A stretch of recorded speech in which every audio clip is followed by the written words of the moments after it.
सहनाववतु सहनौ भुनक्तु सह वीर्यं करवावहै तेजस्विनावधीतमस्तु मा विद्विषावहै। ओम शांति शांति शांतिः। हरिः ओम श्री गुरुभ्यो नमः। हरिः ओम श्रीमात्रे नमः। మనము లాస్ట్ సెషన్ లో దేవర్షి గణ సంఘాత స్తూయమాన్ ఆత్మవైభవాయే నమః ఆ నామం వరకు చెప్పుకున్నాము. అది చెప్పుకునేటప్పుడు మనము మనలో ఉన్న దైవీ సంపత్తులు అసురీ గుణాలు ఎలా ఉంటాయి ఏంటి అనేది చూసాం కదా.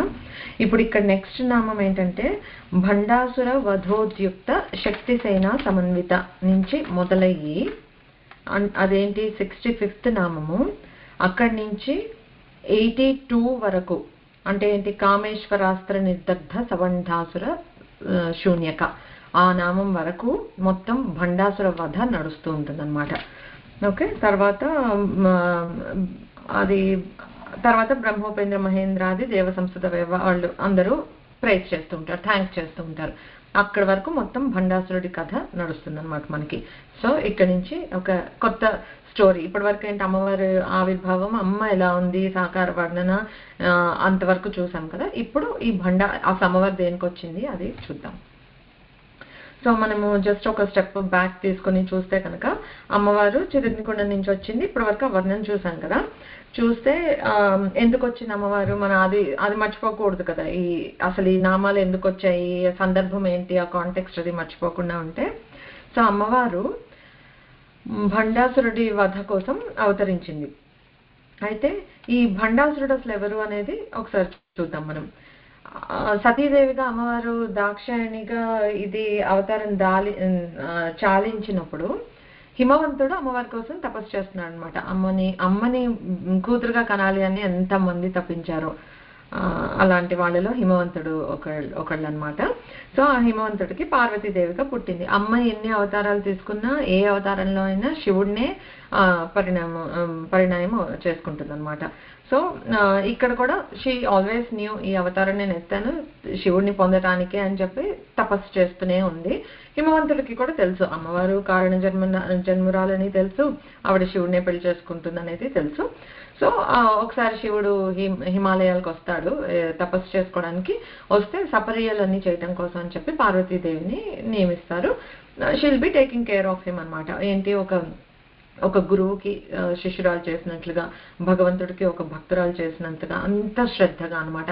నిజమే పెళ్లి చేసుకోవడానికే తపస్సు చేస్తుంది కానీ ఎక్కడ వేరే ఉద్దేశం ఏం లేదనమాట. చాలా శ్రద్ధగా చేస్తూ ఉంటే ఈ లోపల ఏమొచ్చింది, ఈ తారకాసుర సంహారం చేయాలి. వాడు రెచ్చిపోతున్నాడు తారకాసురుడు. వాళ్ళని తారకాసురుడికి ఎలా మరణిస్తాడు అనంటే ఈ షణ్ముఖుడు పుట్టాలి అంటే పార్వతీదేవి శివుడు ఒకటైతేనే అది అవుతుంది కనుక దేవతలందరూ ఆత్రంగా ఉన్నారనమాట.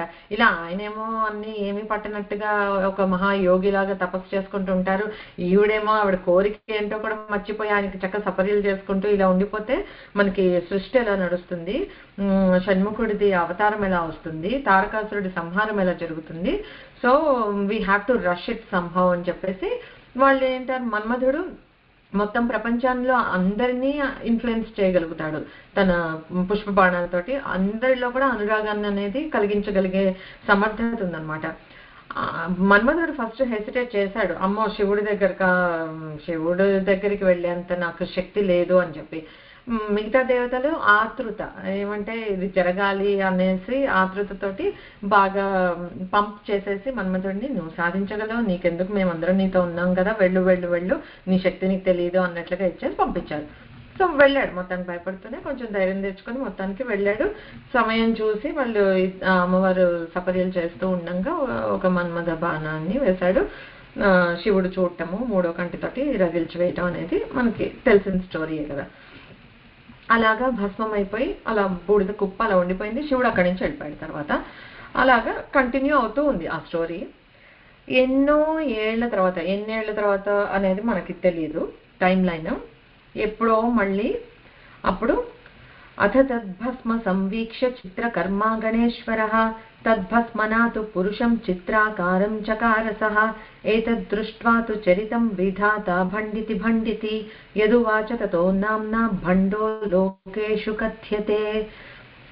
అది ఎన్నో ఏళ్ళు అలా గడిచిన తర్వాత ఈ భస్మం అంతా ఒక బూడిద కుప్పగా పడిపోయి ఆ భస్మం తెల్లగా మెరిసిపోతూ అలా ఉందట. ఆ కుప్ప అప్పటి నుంచి అలాగనే ఉంది, మన్మధుడి భస్మం. ఓకే, ఆ భస్మాన్ని తీసుకుని చిత్రకర్మ అనే ఒక గణేశ్వరుడు, అంటే రుద్రగణాలు చాలా ఉంటాయి కదా, అందులో ఒక గణానికి అధ్యక్షుడైన ఈ చిత్రకర్మ అనేవాడు ఈ బూడిదని తీసుకుని అలాగా ఆడుకుంటున్నట్టుగా ఒక బొమ్మలాగా తయారు చేశాట. ఓకే, ఆ బొమ్మలాగా తయారు చేసి అబ్బాయి నా బొమ్మ ఎంత బాగుందో అని చెప్పి, వాళ్ళకేంటి శివుడికి చక్కగా మంచిగా యాక్సెస్ ఉంటుంది కదా, ఇలా వాళ్ళు ఇలా పరిగెత్తుకొని వెళ్ళి చూపిద్దాము నేను చేసిన బొమ్మ ఎంత బాగుందో కదా అని చెప్పి శివుడి దగ్గరికి తీసుకుని వెళ్తూ ఉంటే పట్టుకొని, శివుడు అంటే ఏంటి, అది చైతన్య స్వరూపం కదా. సో దగ్గరికి వెళ్తూ ఉండేటప్పటికి ఆ బొమ్మలో ప్రాణం వచ్చేసింది. ఓకే, ప్రాణం వచ్చేస్తే అంటే అంత చైతన్యవంతంగా ఉండే దీనికి వెళితే నిర్జీవమైనవి కూడా సజీవంగా అయిపోతాయి అనేది చెప్పడం అనమాట. ఆ శక్తి అలాంటిది అని. సో అలాగ మొత్తానికి ఆ బొమ్మకి ప్రాణం వచ్చింది. వస్తే అయితే ఏం చేశారు, ఆ చిత్రకర్మ చాలా హ్యాపీ ఫీల్ అయిపోయాడు. అప్పుడు నేను చేసిన బొమ్మలో నుంచి ఇది సృష్టి అయ్యింది, ఒక ప్రాణం వచ్చింది అని చెప్పి హీ ఫెల్ట్ వెరీ హ్యాపీ. అయితే ఆ పిల్లవాడికి ఇది శతరుద్రీయ మంత్రాన్ని ఉపదేశించాట. అలా కొన్నాళ్ళు గడిచింది. అయితే ఆ పిల్లవాడు కొంచెం పెద్దవాడయ్యాడు. అయ్యి ఈ తపస్సు చేయటం, ఈ రుద్ర మంత్రం ఏదైతే ఉందో అది తీసుకొని తపస్సు చేయటం మొదలుపెట్టాట. తపస్సు మంచిగా ఘోరంగానే చేస్తారు. చేసి శివుడిని సాక్షాత్కరింప చేసుకుంటే నీకేం వరం కావాలి అంటే, నాతో ఎవ్వరు యుద్ధం చేసినా కూడా వాళ్ళ శక్తిలో సగం శక్తి నాకు యాడ్ అయిపోతూ ఉండాలి అని. అంటే వాళ్ళు ఇలా నిర్వీర్యం అయిపోతూ ఉంటారు, ఈయన మహాబలవంతుడు అయిపోతూ ఉంటాడు అనమాట. సో వేరే ప్రత్యర్థుల ఆయుధాలు నన్ను ఏమీ చేయకూడదు, బ్లా బ్లా బ్లా ఏవో కోరికలు కోరుకుంటాడు అనమాట. సరే చూస్తే ఇదంతా జరుగుతున్న ఈ సిరీస్ ఆఫ్ ఈవెంట్స్ అన్ని చూసి భండ అని అన్నట్టు బ్రహ్మదేవుడు. అప్పటి నుంచి కాకపోతే ఈ అసురీ ప్రవృత్తితోటి పెరుగుతున్నాడు. ఎందుకని, అదేంటి, రుద్ర కోపానలాజ్యాతో యతో భండో మహాబలః తస్మాత్ రౌద్ర స్వభావశ్చ దానవశ్చాభవత్ తతః. అది రుద్రుడి కోపాగ్ని నుంచి వచ్చిన దీంతో అయిన బూడిద కదా. సో ఆ స్వభావం ఎక్కువ ఉందన్నమాట. ఆ కోపము ఆ స్వభావం ఉండి అసురుడిలాగా అందుకని తయారయ్యాడు. ఆ అసురి ప్రవృత్తి పెరుగుతూ ఉంది. అలా జరుగుతూ ఉంది కనుక భండాసురుడు అయ్యాడు. ఓకే, అలాగే ఈ ప్రాసెస్ అంతా జరిగే టైంలోనే ఆ బూడిద నుంచి ఇంకా కొంతమంది పుట్టుకొచ్చారు. విశుక్రుడు, విషంగుడు అని చెప్పేసి సిబ్లింగ్స్, తమ్ముళ్ళు అనుకోవచ్చు. చెల్లెలు ఉందిట ధూమిక.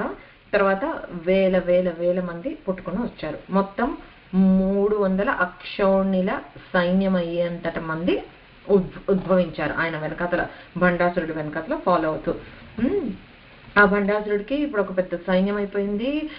ఆ సైన్యానికి ఒక అధ్యక్షుడు ఉన్నట్ట. అతని పేరు కుటిలాక్షుట. కుటిలం అంటే వంకర కదా, వంకర బుద్ధి, కుటిలాక్షి వంకర బుద్ధి కలవాడు, వంకర చూపు కలవాడు అనమాట.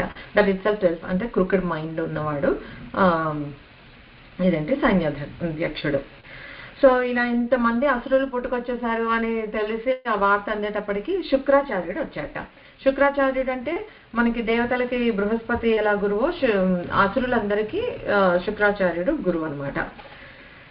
అయితే ఆయన వచ్చి గురువుగా తన బాధ్యతగా తీసుకుని వాళ్ళందరికీ చక్కగా నిత్య పూజలు, అనుష్ఠానాలు అవన్నీ ఎలా చేసుకోవాలో అంతా నేర్పించి, ధర్మం ఏంటి, ధర్మపరంగా ఉండాలి. ఆయనే చెడు నేర్పించరు. ఓకే, గురువే. సో ఆయన కూడా మంచిగా ఉండమని చెప్పి దిశానిర్దేశం చేశాడనమాట. చేస్తే ఏమనుకున్నారు, ఓకే పాపం వీళ్ళందరూ ఇంత ఇదిగా ఉన్నారు కదా, ఎవరైనా సరే ఆశ్రయించేది పరమాత్మనే. వాళ్ళు పుట్టింది పరమాత్మ సృష్టే, మనం పుట్టేది పరమాత్మ సృష్టే. సో దేవుడికి ఆ భేదం కూడా లేదు. అందుకే ఎంత అసురులతోటి ఇది చేస్తున్నా కూడా ఒక చిరునవ్వు ఎందుకు ఉంటుందంటే, ఒక ప్రేమ కారుణ్యం అనేది ఎప్పుడూ ఉంటుందన్నమాట భగవంతుడికి మనందరి మీద. సో ఆ బేసిక్ గా డిఫరెన్స్ ఏంటి అంటే, వాళ్ళకి మనకి అందరము పరమాత్మనే ఆశ్రయిస్తాము. కాకపోతే మనం మనము దేవతలు పరోపకారం కోసమే కోరుకుంటారు. ఇప్పుడు ఈ అమ్మవారిని ఇంత ఆవాహన చేసి చితగ్నికుండంలోంచి రప్పించారు ఎందుకు? లోకాల్ని రక్షించడానికే కదా. అలాగే ఏ అవతారం దేవుడు తీసుకుంటున్నాడు, దేవతలు ప్రార్థిస్తున్నారు అని అంటే ప్రతిసారి లోక కళ్యాణార్థమే వాళ్ళ ఇది, పరోపకారం కోసమే వాళ్ళ కోరికలు ఉంటాయన్నమాట. అందుకని దేవతల కోరికలు ఫలిస్తాయి, ఎందుకంటే ధర్మంగా ఉంటాయి కనుక. వేరేస్ ఈ అసురులు ఏమైపోతుంది, అట్ వన్ పాయింట్ సెల్ఫిష్ గా అయిపోతారు. సో వాళ్ళ కోసం ఎంతసేపు నేను ఇది ఇవ్వాలి, నేను ముల్లోకాలని జయించాలి, నేనేదో అయిపోవాలి అని కోరుకుంటారు కనుక వాళ్ళు ఫెయిల్ అవుతారు. That's the only difference. So మనం కూడా మన మనసులో మనకి దైవీ సంపత్తులు ఎక్కువ ఉన్నాయా, అసురీ ప్రవృత్తులు ఎక్కువ ఉన్నాయా అనేది ఇలానే మనం ఇలా దేనికోసం ప్రే చేస్తున్నాము, సెల్ఫిష్ రీజన్స్ కోసమే అడుగుతున్నాము ఎప్పుడు అమ్మవారిని. లేకపోతే చక్కగా లోకా సమస్త సుఖినో భవంతు అని అనుకుని ఆ లోకం అలా కూడా అనుకోకూడదు అని అంటారు. బట్ ఆ లోకంలో అందరినీ చల్లగా చూడు, అందరిలో నేను ఉండేటట్టు చూడు అని అనుకున్నట్లు అలా అనమాట. సో మనము మన గురించి మనం నిజంగా అమ్మవారిని నమ్మితే ఆ ట్రస్ట్ బ్లైండ్ గా ఉండాలి. సో మనం ఇది కావాలమ్మా అది కావాలమ్మా అని అడగకుండా చక్కగా అందరూ చల్లగా ఉండేటట్టు చూడు, నా వల్ల ఎవరు ఇబ్బంది పడకుండా ఉండేటట్టు చూడు అన్న దండం పెట్టుకుంటే చాలు. సో మనం ఏ రకమైన కోరికలు కోరుతున్నాం దాన్ని బట్టి మనకు ఎలాంటి ప్రవృత్తి ఉంది అనేది మనమే అసెస్ చేసుకోవచ్చు అనమాట. సో బేసిక్ గా గోయింగ్ బ్యాక్ టు స్టోరీ, శుక్రాచార్యుల వారు చక్కగా వీళ్ళందరికీ ఒక దిశానిర్దేశం చేసి చేసుకుంటూ ఉండమని చెప్పారు కదా. చెప్తే సరే వీళ్ళు ఉండడానికి ఒక మంచి ప్లేస్ ని కూడా సృష్టించారు. మనకి మయుడు ఉన్నాడు కదా, మయ సభ సృష్టించిన ఆయన్ని పిలిచి వీళ్ళందరూ ఇంతమంది సైన్యం ఇంతమంది పుట్టుకొచ్చేసారు కదా, వాళ్ళందరి కోసం ఒక పట్టణాన్ని నిర్మించమనంటే ఒక శూన్యక పట్టణం అని ఒక సిటీని నిర్మాణం చేసేసాడు. శోణితపురం అని కూడా అంటారట దాన్ని. సో దాన్ని నిర్మాణం చేశారు. సో ఒక రాజ్యం ఏర్పడింది. ఇప్పుడు భండాసురుడికి రాజ్యాభిషేకం అయింది. ఆయనకి 4 భార్యలట, సమ్మోహిని, కుముదిని, చిత్రాంగి, సుందరి. ఓకే. సో చక్కగా శుక్రాచార్యుడు గైడెన్స్ లో మంచిగా హోమాలు, యజ్ఞాలు, వేద పఠనాలు, పూజలు అన్ని బాగానే జరుగుతున్నాయట. జరుగుతుంటే మనం ఎప్పుడైనా ధర్మ ప్రకారంగా మనం నడుచుకుంటూ ఉంటే మనకు తెలియకుండా మన బలాలు పెరుగుతాయి. ఓకే. మనం ప్రత్యేకించి ఏదో బలం పెరగాలని మనం ప్రయత్నం చేయక్కర్లేదు, అది మనకు పెరుగుతుంది ఆటోమేటిక్ గా. అలాగే చాలా బలవంతుడు అయిపోతున్నట్ట. ఈలోగా అదేంటి దేవతలు కూడా వాళ్ళ శక్తి కూడా పోతోంది, తగ్గిపోతుంది. ఎందుకంటే అనుకున్నారు కదా ఆపోజిట్ పార్టీ ఎవరైతే ఉంటారో వాళ్ళు సగం బలం నాకు వచ్చేయాలని. సో ఇంకా బలవంతుడు అయిపోతున్నాడు భండాసురుడు. దేవతల బలం కొద్దిగా క్షీణిస్తోంది. సో ఫస్ట్ థింగ్ ఈ అసురుడి బలాన్ని అణచాలి కొద్దిగా అని అంటే ఏం చేయాలంటే, మరి ఇంత ధర్మంగా ఉంటే బలం పెరుగుతూనే ఉంటుంది కనుక ధర్మం గాడి తప్పేటట్టు చెయ్యాలి అని చెప్పి ఏం చేస్తాడు, అందరూ విష్ణుమూర్తిని అడిగితే విష్ణుమూర్తి మాయా శక్తిని పంపిస్తాడు.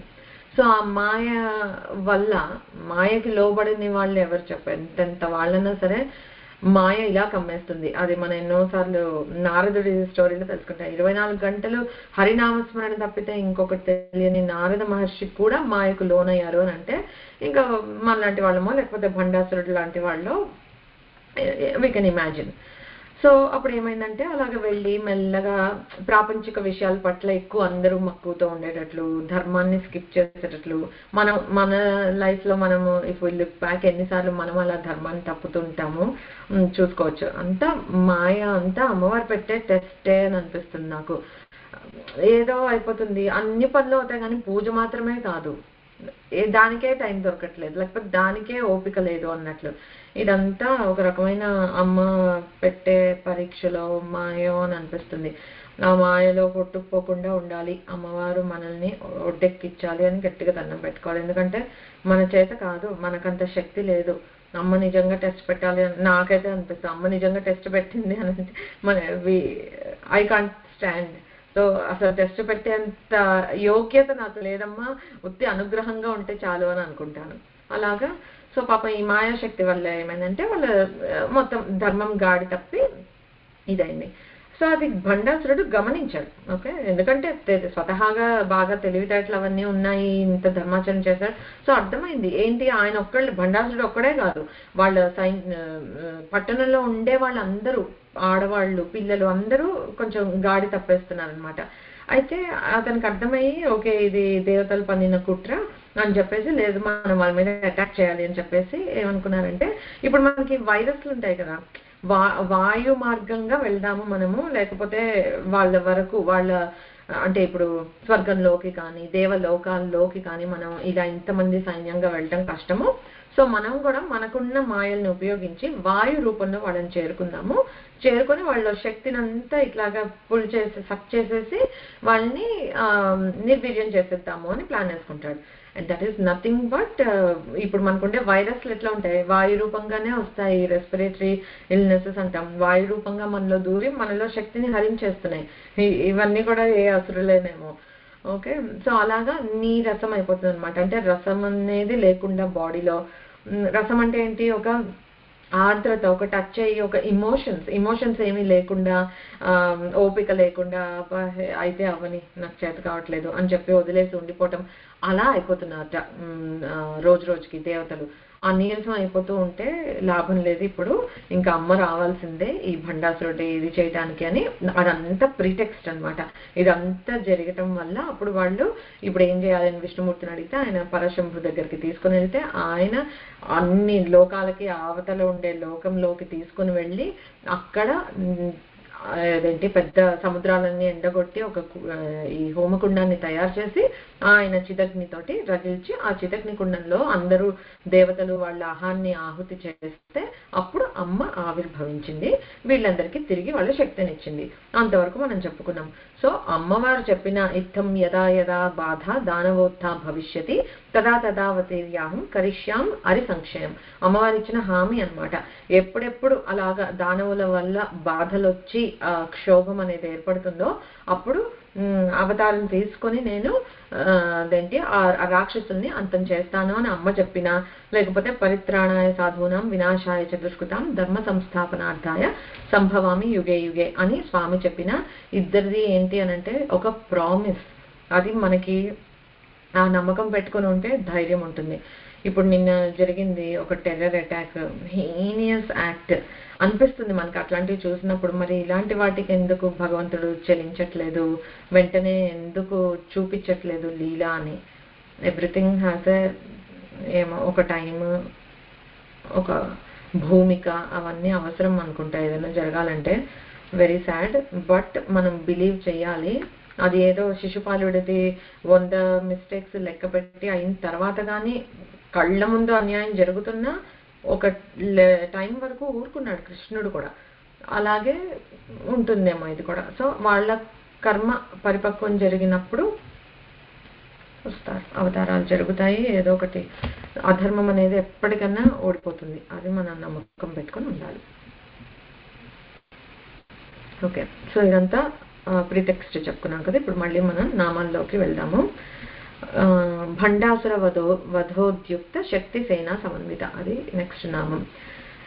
ఇక్కడి నుంచి ఆల్మోస్ట్ ఇవన్నీ 16 అక్షరాల నామాలే, షోడశాక్షరిలే. శ్రీ భండాసుర వధోద్యుక్త శక్తి సేనా సమన్వితాయే నమః. ఓకే, సో అమ్మవారు సత్య సంకల్ప. అమ్మవారు ఈ అవతారం తీసుకున్నదే ఎందుకని, భండాసుర వధ చేయడానికి. సో ఖచ్చితంగా చేసి తీరుతుంది. కాకపోతే యుద్ధానికి ప్రిపేర్ అవ్వాలి అమ్మవారు కూడా. వాడికి అన్ని అక్షౌహిణుల సైన్యం ఉంది అనంటే దానికి తగ్గట్టుగా మరి అమ్మవారు కూడా సైన్యాన్ని సిద్ధం చేసుకోవాలి కదా. సో అలా వధోద్యుక్త అంటే భండాసురుడిని సంహరించడానికి, ఉద్యుక్త అంటే వాడిని వధించడానికి ఉద్యుక్తమై, అంటే అందరూ వెల్ ప్రిపేర్డ్గా వెరీ రెడీ టు గో అన్నట్లుగా ఉన్న శక్తి సేన సమన్విత. అలాంటి శక్తి సేనలు అనమాట. అందరూ శక్తి స్వరూపాలే, అమ్మ నుండే వచ్చారనమాట. అందరూ వచ్చి అందరూ ఆ శక్తి సేనలతోటి అమ్మ సన్నిద్ధంగా ఉంది. Okay, to go for the war అని. అయితే మనకి సప్తశతిలో ఒకసారి ఇది ఒక్కతివే నువ్వు ఫైట్ చేస్తున్నావు అనుకుంటే ఇదంతా చీటింగ్, ఇంతమంది వచ్చారు అని అంటే ఓ పిచ్చివాడ, ఏకైవాహం జగత్యత ద్వితీయాక మమాపరా అని చెప్తుంది అమ్మవారు. అంటే ఏంటి, నీకు చూడటానికి ఇన్నిలాగా కనిపిస్తున్నాయి కానీ ఉన్నది ఒక్కటే. అదే మన అండర్స్టాండ్, బ్రహ్మజ్ఞానం అంటే అదే. చూడటానికి ఇంత సృష్టి, ఇంత లోకం, ఇంతమంది మనుషులు, ఇన్ని క్రీచర్స్ అని కనిపిస్తుంది, కానీ ఉన్నది పరబ్రహ్మం తప్పితే ఇంకేది లేదు అనేది ఆ బ్రహ్మజ్ఞానం. సో అదే అమ్మవారు అక్కడ చెప్పింది. అలాగనే ఇక్కడ అమ్మకి అభిన్నం కాదు, అమ్మ నుండే ఆ శక్తి సేనలన్నీ ఒక దీపం నుంచి వెలుతురు ఎలా అయితే సహజంగా వచ్చిందో అలాగే ఇప్పుడు అమ్మ యుద్ధానికి వెళ్తున్నాననే సంకల్పం నుంచి అందరూ శక్తి సేనలు అవే ఆటోమేటిక్ గా పుట్టుకొచ్చాయన్నమాట. సో మనం ఇప్పుడు ఈ దేవాసుర సంహారాలు అనేవి మనకు ఆల్మోస్ట్ ఏ పురాణంలో తీసుకున్నా ఇవే ఉంటాయి. అంటే మనం మళ్ళీ హిందూయిజంలో మనం చెప్పుకునేది ప్రతిదీ సింబాలిక్ గా ఉంటుంది కదా. సో దేవాసుర సంహారం అంటే ఏంటి అని అంటే ఎప్పుడు అసురీ శక్తులకి దైవ శక్తులకి మధ్యన జరిగే సంగ్రామం అని, సంఘర్షణ అని చెప్పుకోవచ్చు. జ్ఞానానికి అజ్ఞానానికి, చెడుకి మంచికి వాటి మధ్య జరిగే యుద్ధం అన్నమాట. సో ఇక్కడ భండాసురుడు అసురీ శక్తిని లేకపోతే అజ్ఞానాన్ని అధర్మాన్ని రిప్రజెంట్ చేస్తున్నాడు. ఈ దైవీ శక్తులకి జ్ఞానానికి రిప్రజెంటేటివ్ చైతన్య స్వరూపిణి అయిన చిద్రూపిణి అయిన మన అమ్మవారు అన్నమాట. సో అది, సో సైన్యం వచ్చేసింది, అంతా రెడీగా ఉన్నారు. నెక్స్ట్ నామం వచ్చి సంపత్కరీ సమారూఢ సింధుర వ్రజ సేవిత. షోడశాక్షరి నామం శ్రీ సంపత్కరీ సమారూఢ సింధుర వ్రజ సేవితాయై నమః. ఇక్కడ సంపత్కరీ సమారూఢ అంటే సంపత్కరి అనే దేవి చేత, సమారూఢ అంటే ఆరూఢం అంటే ఎక్కి అధిష్ఠించి ఉండటము, సమారూఢ అంటే చక్కగా అధిష్ఠింపబడి అధిరోహింపబడి ఉన్న సింధుర వ్రజం. సింధుర అంటే ఏనుగు, వ్రజం అంటే సమూహం అన్నమాట. ఏనుగులు సమూహం, పెద్ద ఏనుగుల సముదాయం లేకపోతే సమూహం పెట్టుకొని సేవిత, అలాంటి వాటితోటి సేవింపబడుతూ ఉన్న అమ్మవారు. అంటే చుట్టూతో ఇమాజిన్ ఎన్ని ఏనుగుల సముదాయము ఆ అమ్మవారిని అలా సేవిస్తూ ఉంటే ఆ సంపత్కరి అమ్మవారు అలా వెలుగుతూ ఉందట. ఓకే, సో మనం భండాసురుడి బలం ఎంతో బలగం ఎంతో కాస్త చెప్పుకున్నాము, మనకి ఇంకా అంతకు మించి డీటెయిల్ అక్కర్లేదు. అయితే మరి దానికి అమ్మవారు తగినంత సైన్యంతో వెళ్ళాలి కదా, వెళ్ళాక మళ్ళీ తిరిగి ఉండకూడదు. సో అలాగా ఆ అమ్మ సంకల్పం నుండి లలితా పరమేశాన్యాహ అంకుశాస్త్రాత్ సముద్గత సంపత్కరీ నామ సాదేవి. అంటే ఈ సంపత్కరి అనే అమ్మవారు మన లలిత అమ్మవారి 4 చేతుల్లో ఉండే ఆయుధాలు చెప్పుకున్నాం కదా, అంకుశ శక్తి నుండి వచ్చిన దేవత సంపత్కరి దేవి. సో అంకుశానికి ఒక రూపం ఇచ్చి ఒక దేవతా రూపంగా తీసుకుని పర్సానిఫై చేసి వస్తే కనుక అదే సంపత్కరి దేవి అనమాట. సో ఆ సంపత్కరి దేవి అంకుశం నుంచి వచ్చింది కదా, ఆవిడ కూడా చతుర్భుజాలు, ఒక చతుర్భుజాలతోటి ఉంటుంది. తర్వాత మనకి అష్టలక్ష్మి స్తోత్రంలో ఒక్కసారి చెప్తా. జయ జయ దుర్గతి నాశిని కామిని సర్వఫలప్రద శాస్త్రమయే రథ గజ తురగ పదాది సమావృత పరిజన మండిత లోకనుతే హరిహర బ్రహ్మ సుపూజిత సేవిత తాప నివారిణి పాదయుతే జయ జయ హే మధుసూదన కామిని గజలక్ష్మి రూపేణ పాలయ మాం. ఈ సంపత్కరి అమ్మవారు అలా గజ సమూహంతో చుట్టూతా ఉండి అవి సేవిస్తున్నాయి అని అంటే అక్కడ మనం గజలక్ష్మి అమ్మవారి అవతారాన్ని మనం ఊహించుకోవచ్చు అన్నమాట. ఇందులో చెప్పారు కదా రథ గజ తురగ పదాది అంటే మనం ఒక యుద్ధానికి వెళ్తున్నాము అని అంటే మన ఫోర్స్ ఎట్లా ఉండాలి, మిలిటరీ ఫోర్స్ అలా ఎలా ఉండాలి అని అంటే ఇప్పుడు మనకి మిలిటరీలో కూడా కొంతమంది ఫ్లై చేసే వాళ్ళు ఉంటారు, కొంతమంది ఫుట్ మీద ఉండే వాళ్ళు ఉంటారు, అలా రకరకాల ఇవి ఉంటాయి కదా. అలాగే ఇక్కడ మనకి ఒక యుద్ధం చేస్తున్నాము అని అంటే రాజులకి వాళ్ళకి రథ సైన్యం ఉంటాయి, అంటే కొన్ని రథాలు ఉంటాయి. ఓకే, గజ సైన్యం ఉంటుంది, అంటే ఏనుగుల సైన్యం అన్నమాట, పెద్ద సైన్యం. తురగం అంటే అశ్వాలది ఒక సైన్యం ఉంటుంది. పదాది అంటే పాదాల మీద నడిచేవాళ్ళు, అంటే భటులు. ఈ 4 వాళ్ళతోటి ఉండి, సో ఇక్కడ అమ్మవారి సంపత్కరి అమ్మవారిని మనం అష్టలక్ష్మి దీంతో ఇచ్చేసుకుంటే ఆ గజలక్ష్మి రూపంలో అమ్మవారు సంపత్కరి లాగా ముందుకు వెళ్తోంది అనమాట యుద్ధానికి. ఓకే, సో ఈ అంకుశం నుంచి వచ్చిన శక్తి సంపత్కరి దేవి కదా. ఈ అమ్మవారికి ఆఫ్ కోర్స్ మరి అదేంటి గజ విద్యలో ప్రావీణ్యత ఉందన్నమాట అమ్మవారికి. అంటే ఏంటి, అమ్మవారు ఈ గజ గణాలని, అంటే ఒక గజం కాదు, మనకి తెలుసు కదా ఒక్కొక్కసారి గజాన్ని కంట్రోల్ చేయడం ఇట్స్ నాట్ ఈజీ. ఆ మావటివాడు ఉండాలి, ఆ శక్తి ఉండాలి, అవన్నీ ఉండాలి. సో అమ్మవారు ఎలా అంటే ఈ గజ గణాలన్నిటిని మచ్చిక చేసుకోగలుగుతుంది, చక్కగా వాటిని అధిరోహించి వాటిని నడపగలుగుతుంది, చక్కగా నియంత్రించగలుగుతుంది కూడా. ఎందుకంటే నియంత్రించలేకపోతే అవి ఇష్టం వచ్చినట్టుగా ఎటు పట్టితే అటు పోతే అవ్వదు కదా, వాటిని కంట్రోల్ చేయగలగటం కూడా రావాలి. సో అలాగా ఈ గజాలు ఫోర్సెస్ గణాలు అని చెప్పుకున్నాం కదా, ఆ గజ గణాల్లో 4 రకాలు ఉంటాయట. సింధుర గజాలు, భద్రగజం, మంద్రగజం, మృగగజం. వీటిల్లో ఈ 4 టైప్స్ ఆఫ్ ఎలిఫెంట్స్ లో యుద్ధాల్లో ఉపయోగించేదాన్ని సింధుర గజం అని అంటారట. అందుకే అమ్మవారి ఇక్కడ సింధుర గణాలని చెప్పారనమాట. ఎందుకంటే అమ్మవారు వచ్చిన పర్పసే యుద్ధానికి కదా, సో అందుకని ఆ గజాలతోటి వచ్చింది, సింధుర గజాలతోటి వచ్చింది అనమాట. సో వ్రజం అన్నారు, వ్రజం అంటే సముదాయం. సో ఆ సింధుర వ్రజంతో వచ్చింది. సో అమ్మవారు సో అన్ని గజాలు చుట్టూతా సేవిస్తున్నాయి. అమ్మవారు అధిరోహించిన ఆ గజం పేరు రణ కోలాహలం. ఓకే, సో ఆ ఏనుగుని ఎక్కి అమ్మ ఉందన్నమాట. సో ఇప్పుడు పేరు చెప్పుకున్నాం అమ్మవారిది సంపత్కరి అని. ఓకే, గజ విద్యలో ప్రావీణ్యం ఉంది, గజాలతో సేవింపబడుతోంది అని. గజలక్ష్మి అని చెప్పుకున్నాం, అంటే ఐశ్వర్య ప్రదాత, సంపత్కరి అన్నమాట. అమ్మవారు సంపత్తు కలిగిస్తుంది మనందరికీ. ఓకే, సో ఐశ్వర్యములను కలిగించే, సంపత్తిని కలిగించే తల్లి సంపత్కరి. ఓకే, సో ఎప్పుడైనా సరే మనకి అందుకే గజలక్ష్మి అంటే 2 గజాలు ఇలా అభిషేకం చేస్తున్నట్లుగా ఉండే లక్ష్మీదేవిని పెట్టుకుంటారు చాలా మంది. సో అది ఐశ్వర్యానికి గుర్తు, గజాన్ని ఐశ్వర్యానికి గుర్తుగా కూడా చూస్తారనమాట. సో అలా ఆ ఐశ్వర్య శక్తి సంపత్కరి దేవి అనమాట. అయితే ఐశ్వర్యాలు ఉండటం ఒక ఎత్తు, వాటిని మళ్ళీ నియంత్రించగలిగే శక్తి కూడా ఉండాలి కదా. ఎప్పుడైనా సరే మనకి నియంత్రణ లేనిదే ఈ సృష్టిలో ఏదైనా సరే కష్టమైపోతుంది మనకి. ఓకే, మంచి కానీ చెడు కానీ ఒక కంట్రోల్ ఉండాలి దేనికన్నా సరే. సో ఐశ్వర్యాన్ని ఇవ్వటానికి నియంత్రణ, ఎవరికి ఇవ్వాలి, ఎప్పుడు ఇవ్వాలి, ఎంత ఇవ్వకూడదు, ఎవరికి ఇవ్వకూడదు, పక్కా ఒక ఇది ఉండాలి. ఓకే, అక్కర్లేనివి ఇవ్వకూడదు, అక్కర్లేనంతా ఇవ్వకూడదు. సో చాలా ఉంది అందులో కూడా అమ్మవారు నియంత్రించి ఇవ్వటానికి. సో అవన్నీ అంటే ఎలాగా, సద్వినియోగం చేయటానికి ఎంత ఇవ్వాలి, దుర్వినియోగం కాకుండా ఎంత ఇవ్వకూడదు, అలాంటివన్నీ అనమాట. సో ఆ నియంత్రణ చేసే శక్తి ఏంటి అని అంటే అంకుశం. అందుకని ఇప్పుడు ఏమవుతుందంటే ఐశ్వర్యం అనేది మనకి ఎక్కువైపోయింది అనుకోండి, ఒక లిమిట్ వరకు ఉన్నప్పుడు ఏమవుతుంది, మనకు డబ్బులు లేవు, అమ్మవారిని ఆశ్రయిస్తాం, శ్రద్ధగా ఉంటాం, భక్తిగా ఉంటాం, పూజ చేస్తాం, ఐశ్వర్యాలు వస్తూ ఉంటాయి, కొన్నాళ్ళు బాగుంటాం. ఇంకా ఐశ్వర్యం పెరిగిపోతున్న కొద్దీ అదర్ నావిగేషన్స్ ఎక్కువైపోతాయి. ఇంకా ఏది చేసినా నా నిర్వాకం అని అనుకునే ఒక ఇదే మాయ అనమాట.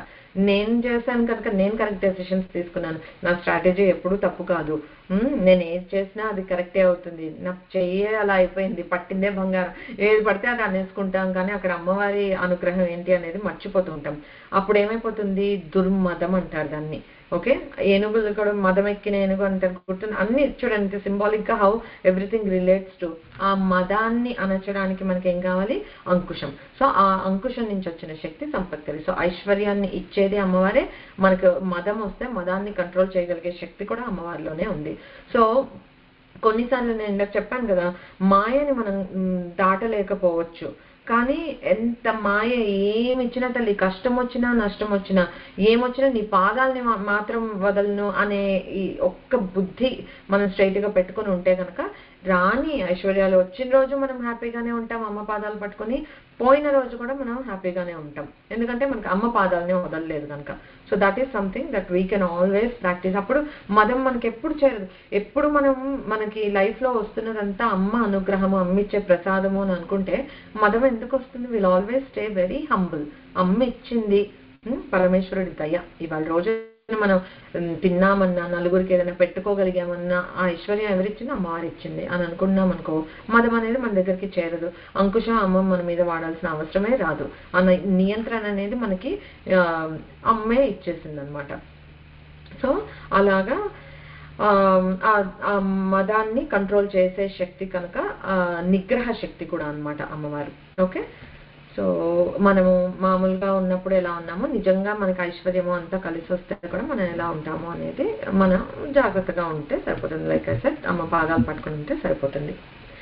సో ఈ సుఖ సంపత్తులు ఇవన్నీ వచ్చేస్తూ ఉన్నప్పుడు మనకి రకరకాల మనసు చిత్త ప్రవృత్తులు ఉంటాయి అనమాట. అంటే మనకి మనోవికారాలని అనుకోండి, మనసు రకరకాలుగా పోతుంది. ఎట్లాగా ఈ మన తన్మాత్రలు ఉన్నాయి, ఈ శబ్ద స్పర్శ రూప రస గంధ, వీటితోటి చేరుకుని మనసు ఇదంటే నాకు ఇష్టం, ఇది కావాలి అది కావాలి అని చెప్పి అమ్మవారు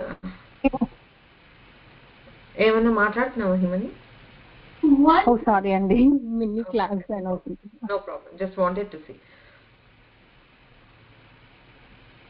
ఓకే, సో ఈ తన్మాత్రలు వల్ల మనకి ఎన్నో మనసు ఎప్పుడైతే ఆ తన్మాత్రలతో కలిసిందో అవుతుంది, డ్రామా అంతా స్టార్ట్ అవుతుంది. అప్పటి వరకు దృష్టి ఇక్కడే ఉన్నా, నా కంటి ముందు ఏదో ఉన్నా నేను అలా చూస్తూ ఉంటాను, నా ఆలోచనలు మనసు ఎక్కడో ఉన్నాయి అనుకో, అసలు నాకు అది అప్పీల్ కూడా కాదు.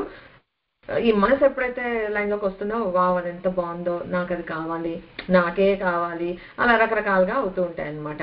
సో ఆ తన్మాత్రలు ఏవైతే ఉన్నాయో అదే ఈ సింధూర వ్రజం అనమాట. ఈ మనోవికారాలు ఇవన్నీ ఏర్పడతాయి, అది సింధూర వ్రజం. సో ఆ సింధూర వ్రజాన్ని అమ్మ అధిరోహించి లేకపోతే నియంత్రిస్తోంది అని అంటే మనలో కూడా మన చిత్త ప్రవృత్తులు, మన మనోవికారాలు ఏవైతే ఉంటాయో వాటిని మనం అగైన్ ఇవన్నీ అమ్మని మనం శరణు వేడిన రోజున అమ్మ కృప అపారం. So she will definitely help us. మనం పిల్లలు ఇలా ఇంత మొహం ఇలా పెట్టి అడిగితే ఏదైనా మనమే ఇచ్చేస్తాం, మామూలు తల్లులం. మరి అమ్మవారు నిజంగా మనం మనస్ఫూర్తిగా కోరుకుంటే ఏది ఇవ్వచ్చు చెప్పండి? సో మనం అడగాల్సింది ఏంటంటే, తల్లి అలాగే నాకు కూడా ఈ ఇచ్చిన ఏ సంపదలు అయితే ఉన్నాయో లేకపోతే నా మనోవికారాలు ఏవైతే ఉన్నాయో అవన్నీ నా చేత మంచి పనులు చేయించటము, నీ శాశ్వతమైన నీ జ్ఞానాన్ని పొందేటట్టుగా చేయటము, ఆ దారిలో నన్ను పెట్టు తల్లి అని చెప్పి అంటే అమ్మ తప్పకుండా చూసుకుంటుంది అనమాట. అది.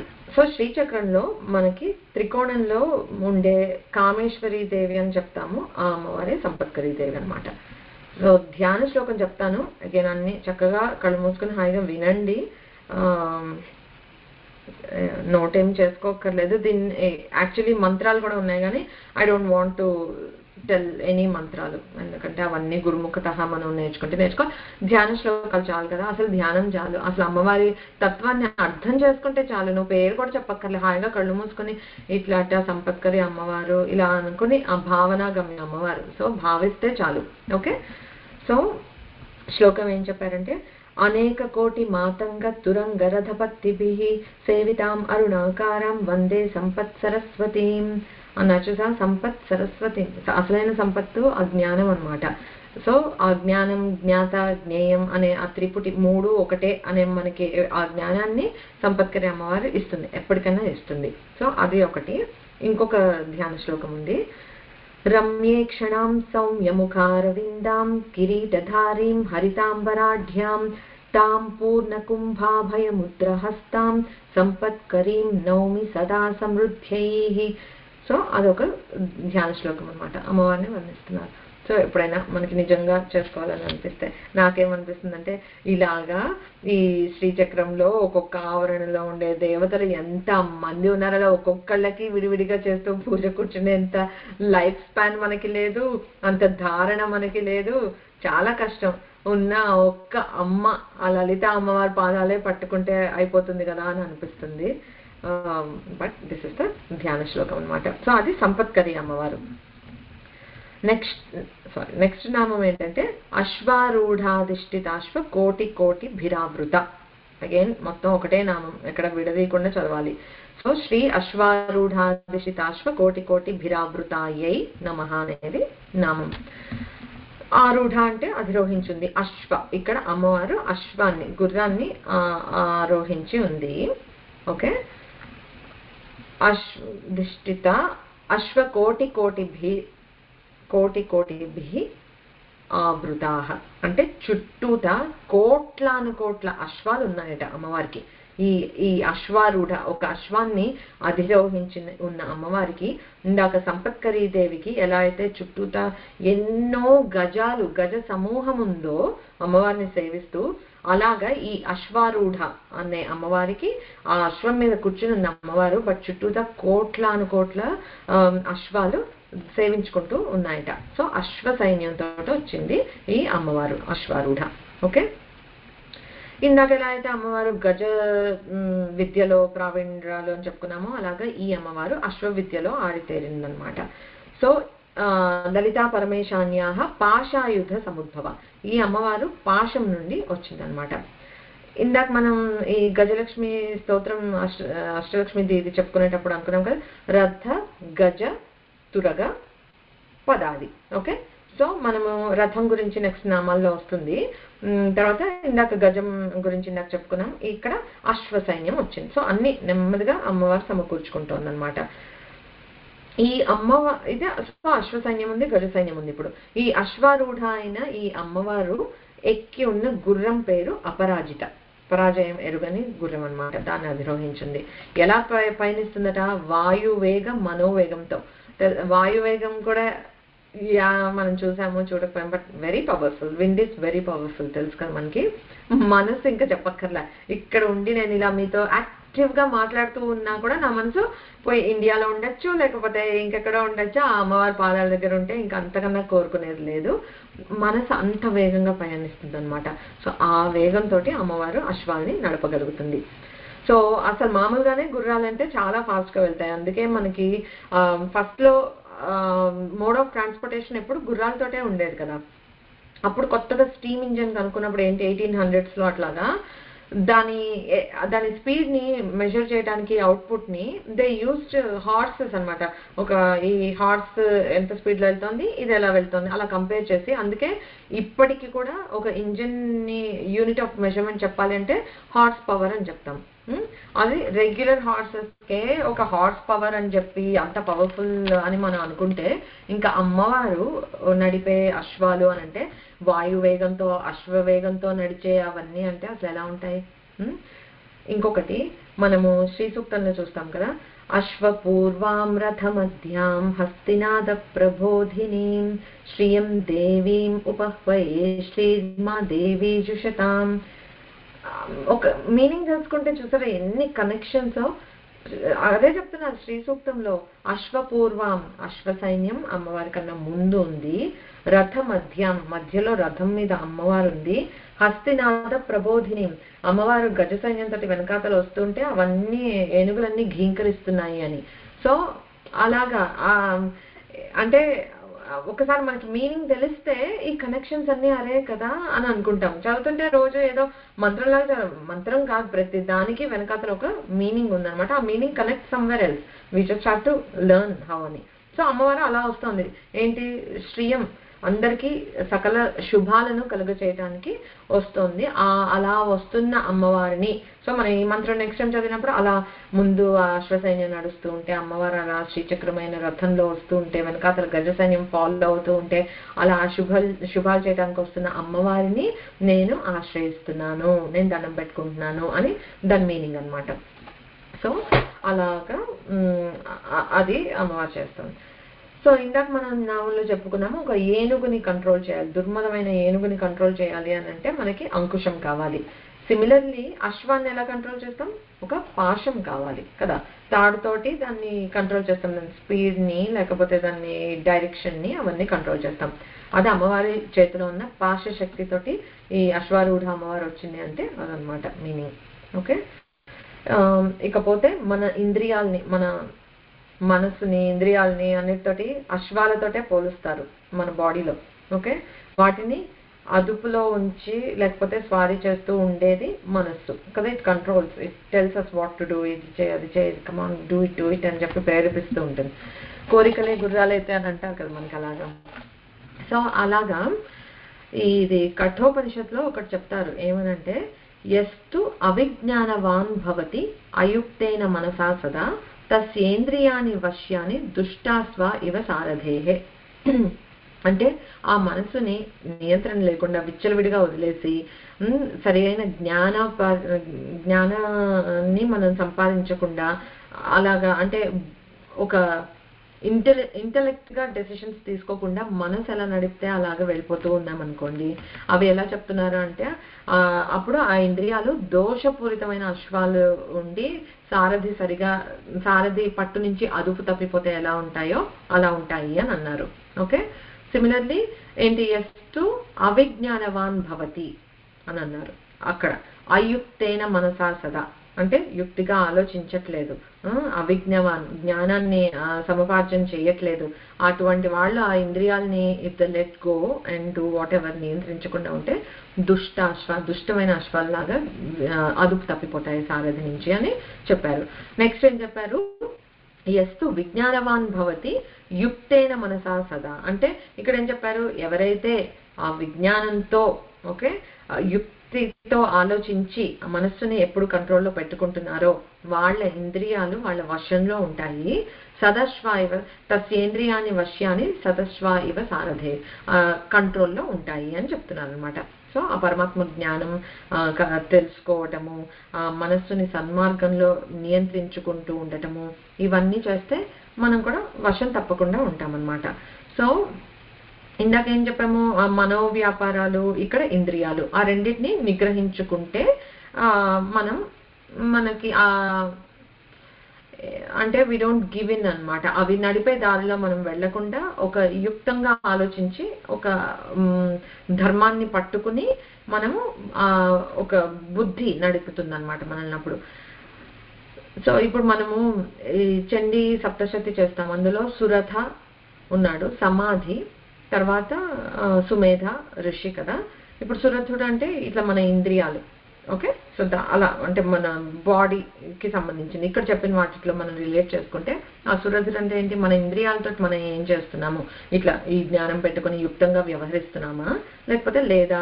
ఇందాక నామంలో చెప్పుకున్నట్లు మనోవికారాలు, అదే సుమేధ అంటే ఏంటి, యువర్ ఫోకస్ లేకపోతే నీ మైండ్ ఎక్కడుంది, మనస్సు పరిపరి విధాలుగా వెళ్తుందా, ఎలా వెళ్తుంది, అది మనస్సుకి సంకేతం సమాధి అన్నమాట. తర్వాత ఆ రెండు ఉన్నప్పుడు తల్లడిల్లుతున్నాయి, మార్గం తెలియట్లేదు, వశం తప్పాయి అన్నమాట. తప్పినప్పుడు వాళ్ళు ఒక గురువుని ఆశ్రయించారు. ఆ గురువు సుమేధ అంటే బుద్ధి. మనం ఇందా చెప్పుకున్నాం కదా, ఆ యుక్తంగా ఆ బుద్ధిని మనం దారిలో పెట్టుకొని ఉంటే కనుక ఆ సారథి యొక్క వశంలో ఇవన్నీ ఉంటాయి మనకి, ఇంద్రియాలు మనోవికారాలు. సో అలాగా ఈ ఇంద్రియాలని మనోవికారాలని మనము కంట్రోల్ చేయగలిగి ఒక బుద్ధి చెప్పే మార్గంలో మనం పయనిస్తే కనుక ఆత్మజ్ఞానం మనకి కూడా లభిస్తుంది. So Chandi Saptashati in a nutshell అంటే పేర్ల దగ్గర నుంచి చూడు, everything has a deeper meaning behind it అనమాట. సో ఇక్కడ మనం అంత డెప్త్కి వెళ్ళకపోయినా జస్ట్ బేసిక్గా ఇప్పుడు ఈ రెండు నామాల సందర్భంలో ఎట్లా అప్లై చేసుకుంటామని చూసాం కదా. సో ఇప్పుడు మనము అమ్మవారు పాశాంకుశాలు ధరించి ఉంది అని అమ్మవారిని మనం అలా ధ్యానిస్తే కనుక మనకు కూడా మన మనస్సు మీద మన ఇంద్రియాల మీద కొద్దిగా ఆ నిగ్రహ శక్తి అని చెప్పుకున్నాం కదా ఇందాక, కొంచెం ఆ నిగ్రహము నియంత్రణ అనేవి కలిగి తద్వారా మనం ఆధ్యాత్మిక సాధనలో కొంచెం ముందుకు వెళ్ళగలుగుతాం.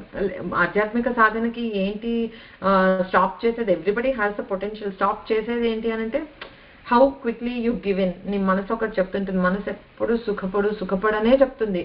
అది పొద్దున్నే వెళ్ళి కష్టమైన దేవుడి దగ్గర కూర్చో, ఇన్ని గంటలు ఈ పద్మాసనం వేసుకో చెప్పదు.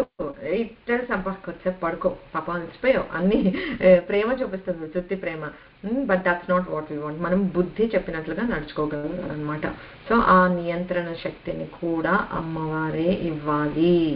మనము ఇలాంటి వాటికి పడిపోవటం చాలా క్విక్గా పడిపోతాం. మనకు అసలు మనం నథింగ్. అమ్మవారినే అడుగుతూ ఉండాలి, అమ్మ ప్లీజ్ నేను లేవాలని అనుకుంటున్నాను, సంకల్పం ఉందమ్మా కానీ లేవట్లేదు, లేకపోతే బద్ధకము, లేకపోతే అలసిపోయాను, something. We may have valid reasons కూడా కదా. కొన్నిసార్లు నిజంగా మన బాడీ చాలా అలసిపోతుంది, ఆ రోజు లేవలేం, మనం మనసులో తలుచుకుంటాం, వెళ్ళలేం, పూజ చేసుకోలేం, కూర్చోలేము, ఒంట్లో బాగోదు, ఒక్కొక్క రోజు సహకరించదు. కానీ అమ్మవారిని అడగాలన్నమాట అందుకని మనకి ఆ శక్తిని. సో ఇప్పుడు ఇందాక చెప్పుకున్నాం కదా, అలాగే ఈ అమ్మవారు ఇందాకటే సంపత్కరి అమ్మవారు కామేశ్వరి నుంచి వచ్చిన త్రికోణంలో ఉండే ఈ మహాకామేశ్వరి, మహావజ్రేశ్వరి, మహాభగమాలిని అని చెప్పుకుంటాం కదా, అలాగా ఆవిడ సంపత్కరి అమ్మవారు మహాకామేశ్వరి అయితే ఈ అశ్వారూఢ అమ్మవారు మహావజ్రేశ్వరి అన్నమాట. ఈ అమ్మవారు సంహరించిన రాక్షసుడి పేరు కురుండు. ఇందాక అమ్మవారు సంపత్కరి అమ్మవారు సంహరించింది దుర్మధుడు అనే రాక్షసుడు, ఇక్కడ కురుండు అన్నమాట. సో తంత్రశాస్త్రంలో అశ్వారూఢాదేవికి ఒక ప్రత్యేకమైన మంత్రం ఉందిట. ఏంటో ఆ మంత్రం చెప్పను కానీ ఎట్లా చెప్పారు, అశ్వారూఢాఖ్య కాచిత్ దేవత తంత్ర ప్రసిద్ధ యస్యాహ త్రయోదశాక్షరో మంత్ర. ఒక 13 అక్షరాల మంత్రం ఉందిట. తాంత్రికంగా అది చాలా ప్రసిద్ధి చెందినదట. ఓకే, సో మనం ఇక్కడ ధ్యాన శ్లోకాలు చూద్దాం. ఈ అమ్మవారికి కూడా 2 ధ్యాన శ్లోకాలు ఉన్నాయి, చూద్దాం. అశ్వారూఢాకరాగ్రే నవ కనకమయీం వేత్ర యష్టిం దధానా దక్షిణేనానయంతి స్ఫురిత తనులతా పాశబద్ధాన్ స్వసాధ్వాన్ దేవీ నిత్య ప్రసన్నా శశికలధరా సాత్రినేత్రాభిరామ దద్యాదాద్యానవద్యా సకల సుఖ వర ప్రాప్తి హృత్యాం శ్రియం నః. అదే ఒక ధ్యాన శ్లోకము. శీఘ్రంగా ఇస్తుంది అమ్మ ఫలితాలని, శీఘ్ర ఫలప్రదాయం. ఇంకొక ధ్యాన శ్లోకము. త్రిశూలపాశాశుగ ఖడ్గహస్తాం నేత్రత్రయీం రమ్య వినీలవర్ణాం పీతాంబరాఢ్యాం మకుటాదిభూష్యాం అశ్వాధిరూఢాం ప్రణతోస్మి దేవీం. ఇవి 2 ఈ అమ్మవారికి ధ్యాన శ్లోకాలు. ఓకే, సో ఇప్పుడు 7:50 అయింది. I think it will take me around 20 minutes ఈ నెక్స్ట్ నామం చెప్పడానికి, but I'm very excited to share. So okay కదా, అందరిని అడిగాను. ఎవరైనా డ్రాప్ అయిపోవాల్సి వస్తే ప్లీజ్ అయిపోండి, డజంట్ మ్యాటర్. అట్లీస్ట్ ఒకళ్ళు ఇద్దరు చెప్పారు కనుకుంటా అని ఐ విల్ కంటిన్యూ. ఎవరైనా డ్రాప్ అవ్వాల్సి వస్తే please quietly drop when ever you need to. Okay, ఈ నామము మొదలు పెట్టిన తర్వాత నాకు మధ్యలో పాజ్ చేయాలని లేదు, సో ఇవాళ ఇది కంప్లీట్ చేసేద్దాం, సరేనా? ఓకే. చక్రరాజ రథారూఢ సర్వాయుధ పరిష్కృత శ్రీ చక్రరాజ రథారూఢ సర్వాయుధ పరిష్కృతాయై నమః. షోడశాక్షర నామం, మళ్ళీ బ్రేక్ లేదు, మొత్తం కలిపి ఒకటే నామం. సో ప్రతి దేవతా శక్తికి ఒక మంత్రం ఉంటుంది, ఒక యంత్రం ఉంటుంది. ఓకే, సో అలాగా అన్ని యంత్రాలలోకి రాజు వంటిది చక్రరాజం అని అంటారు. శ్రీచక్రాన్ని చక్రరాజం అని అంటారు అనమాట. దాన్ని మించిన యంత్రం లేదు అని అంటారు. ఓకే, సో అమ్మవారు ఆ చక్రరాజమైన శ్రీచక్రాన్ని రథంగా ఆరూఢ, మళ్ళీ చక్రరాజ రథారూఢ, రథంగా చేసుకుని అధిరోహించి సర్వాయుధ పరిష్కృత అంటే ఫుల్లీ లోడెడ్ అనమాట.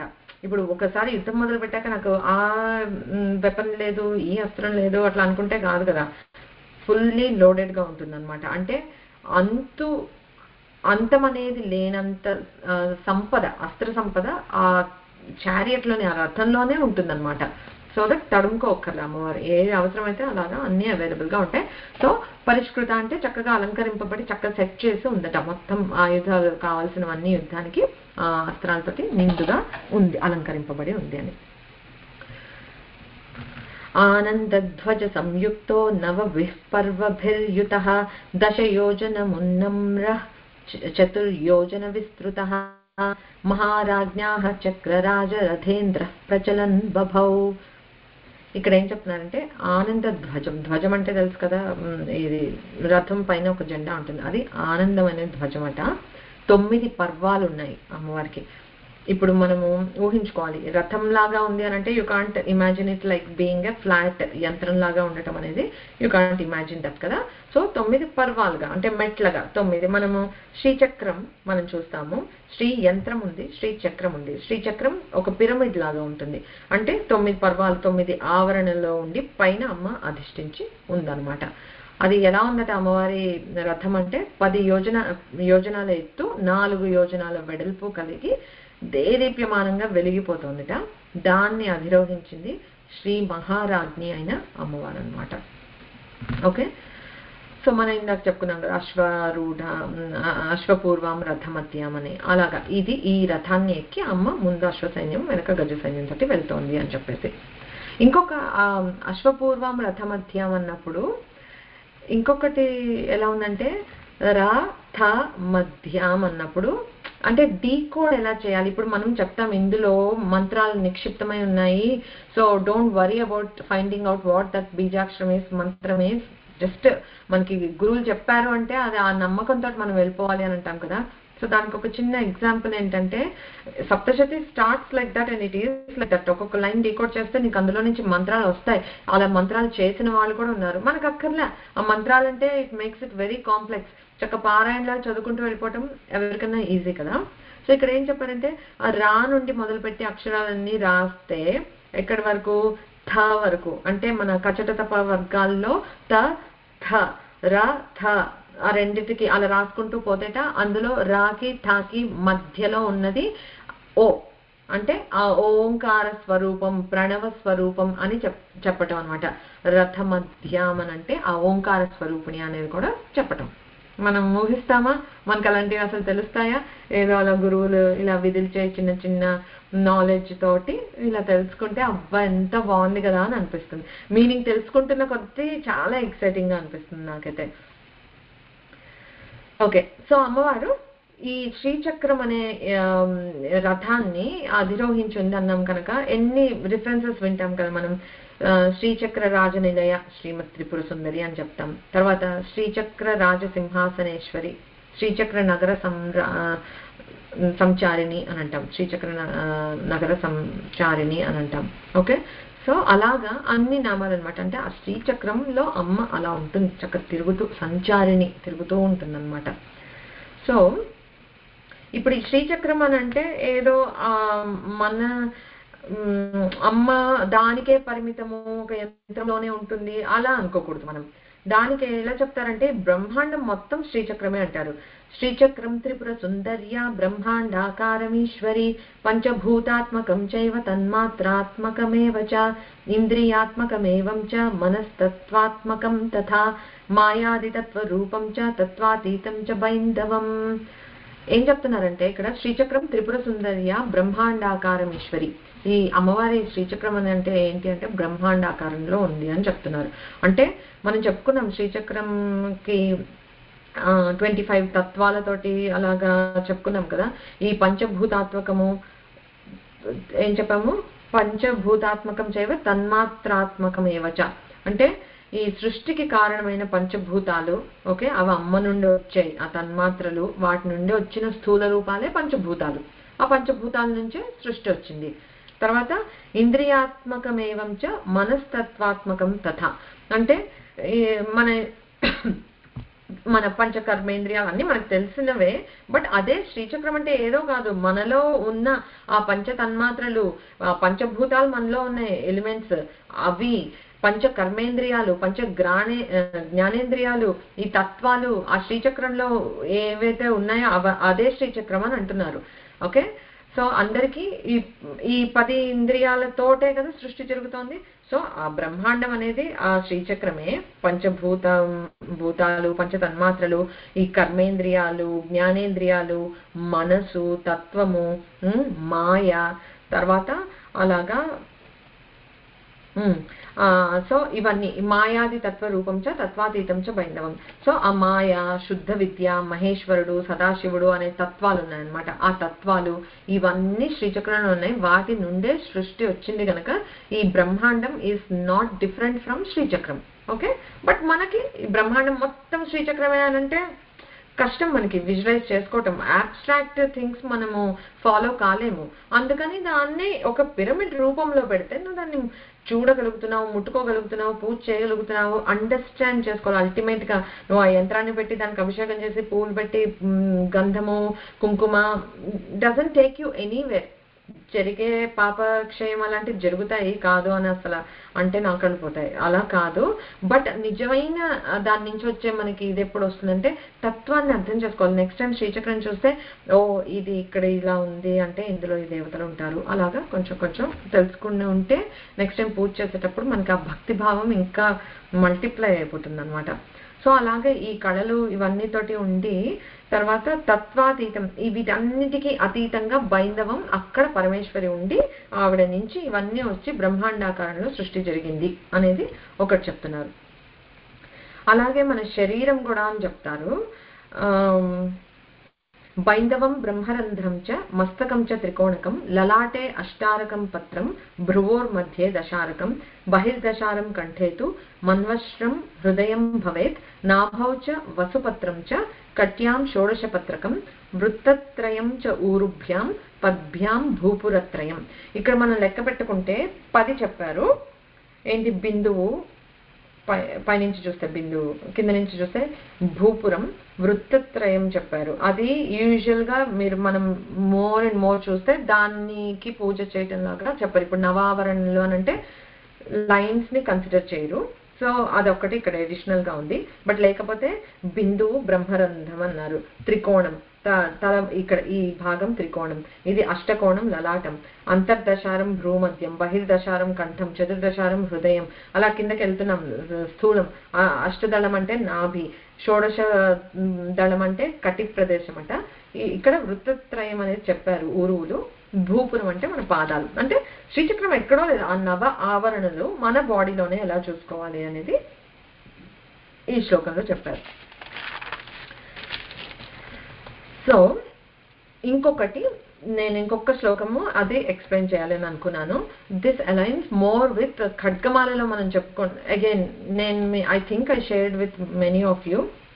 ఖడ్గమాల ఇప్పుడు మనకి బయట దొరికే చాలా బుక్స్ లో చాలా విపులంగా ఉంటుంది, చాలా ఎక్కువ ఉంటుంది. మా గురుగారు అంటే విద్యారణ్య స్వాముల నుంచి ఆ గురు పరంపరలో బ్రాంచ్ అవుట్ అయిన ఈ గురు పరంపరలో ఇచ్చిన ఖడ్గమాల సంక్షిప్తంగా ఉంటుంది. అది నండూరు గారు ఒకసారి చెప్పారు కూడా దాని ప్రశస్తి ఏంటి అని. మనము రెగ్యులర్ ఖడ్గమాల రోజు చదువుకున్నా చదువుకోలేకపోయినా ఇదైతే నీకు నవ ఆవరణలు, ఉండే ఆవరణ దేవతలు, అందులో ఉండే యోగిని దేవత ఎవరు అనేది కవర్ చేసేసుకుంటా. It hardly takes 2 minutes or 3 minutes to read. ప్రతిరోజు చదువుకోవచ్చు అనమాట మనం. So I can share that link తర్వాత చాట్లో, ఒకసారి మీరు కూడా చూద్దరు కానీ. ఓకే, సో ఇప్పుడు నేను అగైన్ మళ్ళీ అంతమంది దేవతలని మనము చెప్పుకోలేము. ఎంతమంది దేవతలు ఉంటారు అంటే it's not easy to cover. But main గా డైటీస్ ఉండి ప్లస్ నేను చెప్పిన రిఫర్ చేసిన ఈ ఖడ్గమాలకి మీకు రిలేట్ అయ్యేటట్లుగా ఉండేది నేను చెప్తాను. And also I want to share a picture in case anybody wants to pull it up. ఒక్కసారి పంపిస్తాను. మీరు ఓపెన్ చేసుకోండి మీ ఫోన్స్ మీద. నేను చెప్పేటప్పుడు మీరు ఫాలో అవ్వగలుగుతారు. ఓకే, చాలా డివీట్ అయినా. బట్ మనం ఏం చెప్పుకుంటున్నామంటే ఇక్కడ త్రైలోక్యమోహనం వందే సర్వాశా పరిపూరకం సర్వసంక్షోభణం చక్రం సర్వసౌభాగ్యదాయకం సర్వార్థసాధకం చక్రం సర్వరక్షాకరం పరం సర్వరోగహరం చక్రం సర్వసిద్ధిప్రదాయకం సర్వానందమయం చక్రం ఇది చక్రక్రమం భజే. సో ఈ చక్రాలు అనే ఒక్కొక్క ఆవరణలో ఒక్కొక్క చక్రం ఉంది అనేది పేర్లు మనం వెళ్తూ తెలుసుకుందాము. శ్లోకంగా ఇదన్నమాట. ఎవరైనా మనం గుర్తుంచుకుని రోజు ఒక్కసారి మన ఈ చక్ర ధ్యానం చేసుకోవాలి అని అనుకుంటే ఈ చిన్న శ్లోకం చదువుకోవచ్చు అనమాట. సో ఇప్పుడు నేను మీకు పంపించిన ఇమేజ్లో మనకి భూపురం అంటే if anybody is looking in to it చూడండి, లేదు అంటే హాయిగా కళ్ళు మూసుకొని వినండి. మనము ఇప్పుడు చూస్తున్నది పిక్చర్ మనకు అర్థం చేసుకోవడానికి ఫస్ట్ ఫ్లాట్ గా ఉన్నాక యంత్రాన్ని చూస్తున్నాం మనం. ఓకే, దాంట్లో ఉన్న అర్థం చేసుకుంటే దెన్ యూ కెన్ ఇమాజిన్ ఆ దాన్ని ఇలా బిందువుని పట్టుకొని ఇట్లా ఎక్స్టెండ్ చేసి ఒక పిరమిడ్ ఫామ్ లోకి ఇస్తే అదే స్టెప్స్ గా పర్వాలుగా అయ్యి ఇలా శ్రీచక్రం ఆకారం వస్తుంది. సో మనం ఇప్పుడు చూస్తున్నది శ్రీ యంత్రంలో చూస్తున్నాం. భూపురం అంటే ఏంటంటే ఇలా స్క్వేర్ లాగా గీతలు ఉండి ఇట్లా ఓపెనింగ్ ద్వారాలు ఉన్నాయి కదా, దట్ ఈస్ కాల్డ్ భూపురం. ఇఫ్ యు నోటీస్ ఆ భూపురంలో 3 రేఖలు 3 గీతలు గీసుంటాయి, సింగిల్ గీత కాదు 3 గీతలు గీసుంటాయి. సో అది ప్రథమ ఆవరణ అన్నమాట. నవ ఆవరణ అంటారు కదా, నవావరణ అర్చన అని అంటారు. ఇది ఈ 9 ఆవరణలు శ్రీచక్రం. ఓకే, సో అది మనం తెలుసుకోబోతున్నాం. ఈ 3 రేఖలు ఉన్నాయి కదా, ఆ 3 రేఖలు దీన్ని భూపురం అని అంటారు. నేమ్స్ టెర్మినాలజీ గుర్తుపెట్టేసుకోకపోయినా at least let's get familiar. So ప్రథమ ఆవరణ, భూపురం అని అంటారు. అక్కడ ఇందాక చెప్పుకున్నాం శ్లోకంలో త్రైలోక్య మోహన చక్రం అనేది ఉంటుంది ఆ భూపురంలో. ఓకే, సో దీన్నే ధరణి సదనం అని కూడా అంటారు భూపురాన్నే. ఇక్కడ 3 రేఖలు ఉన్నాయి కదా, ఆ 3 భూలోక, భువర్లోక, సువర్లోక మూడింటిని ప్రతీక అని చూసుకోవచ్చు. సో ఇది శ్రీచక్రానికి బాహ్యంగా ఉంది, 4 గోడల్లాగా అలా ఉందన్నమాట. సో ఇక్కడ ఏంటంటే మొదటి రేఖలో 3 రేఖలు ఉన్నాయి కదా, ఒక రేఖలో సిద్ధి దేవతలు ఉన్నారనమాట. ఆ సిద్ధి దేవతలు టెక్స్ట్ చిన్న డిఫరెన్సెస్ ఉన్నాయి, డజంట్ మ్యాటర్. అన్ని నేను పేర్లు చదువుతాను, చక్కగా పేర్లు విందాం, అనుకుందాం స్మరణగా.